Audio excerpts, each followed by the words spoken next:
Hi, Michael. Today's question is: we know that it's not in your best interest to talk about Michael's life, but we also know that you may understand that the person you seem to be is a reference on this path, and that those mistakes and successes on your path can serve us as inspiration and encouragement for new students who arrive in this path. So, could you tell us a little about the main mistakes and successes in your early stages? Um, if I were to think about mistakes and successes, that itself would be a mistake.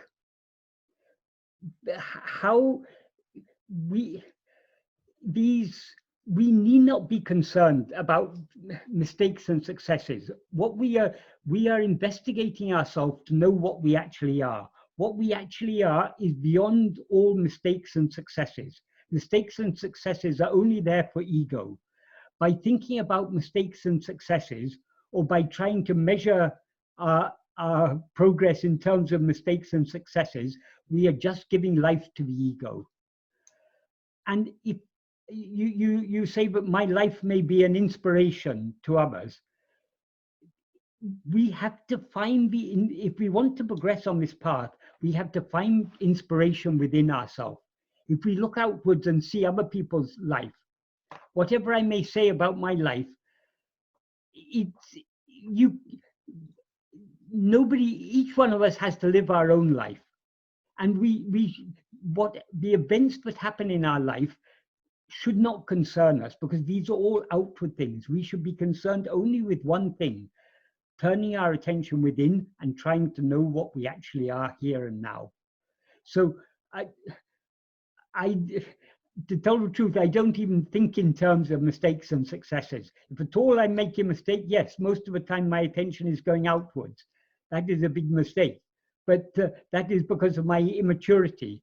And I know the only way to overcome that is by, as Bhagavan said, persevering in trying to follow this path. However many times the attention slips away, trying to pull it back within. I'm not very, because of I lack sufficient love to do so. I cannot claim any great success in this, but what is important, as Bhagavan said, is that we try. That's all that's required, is that we try to turn our attention within as much as possible. We need not be concerned about mistakes and successes. We need not compare our life with anyone else's life. We need not try to understand how other people are progressing on their path. All these things, we cannot understand these things, because this path is an inward path. So it's a featureless path. It has there's nothing, no distinguishing features, nothing but if we are truly attending to ourselves, the state of self-attentiveness is a state of, we are attending to that which is perfectly ordinary, which is ever present, namely I am. What can we say about I am except I am? There's nothing more to say about it. I am speaks for itself. So we know that we are, we know that we are aware.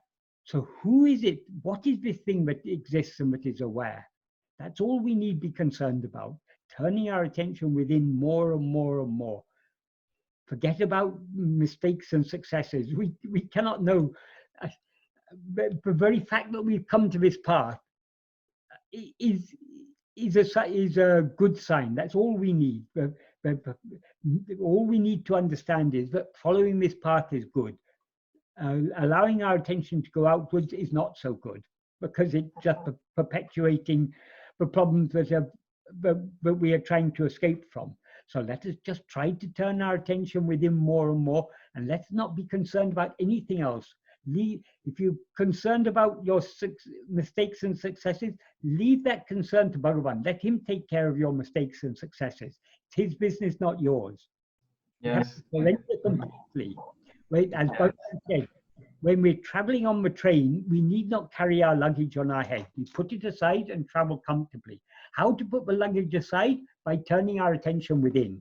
So long as we're allowing our attention to go outwards, we're carrying the luggage of this world on our head. Yes, and as you said, well, these two concepts like mistakes and successes, we're not to judge. I mean, Yeah. a mistake would first appears to be a mistake might be a success later, or a Yeah. success could lead to a mistake, and we don't know actually in absolute terms. And mistakes and successes, they're a pair of opposites. This pair of opposites can exist only so long as ego exists. So Yeah. who is it who is concerned about mistakes and successes? Let's turn our attention back towards ourselves. Mistakes and successes come and go. They're things other than ourselves. So who am I who makes mistakes or succeeds? That's Yeah, what. it's like that self-assessment voice of Yes, ego yes. that tries again to judge. Yeah, these are all just unnecessary distractions. And Yes. thinking about other people and how they are doing, practicing their sadhana, or what they are doing, that's another distraction. Bhagavan said thinking about others is an Atma-vichara. An Atma-vichara means investigating the non-self, what is not ourself. So we shouldn't be concerned about others. We should be concerned about who am I. We shouldn't even be concerned about the person we seem to be. I shouldn't be concerned about Michael. I should be concerned about who am I, who now mistake myself to be Michael.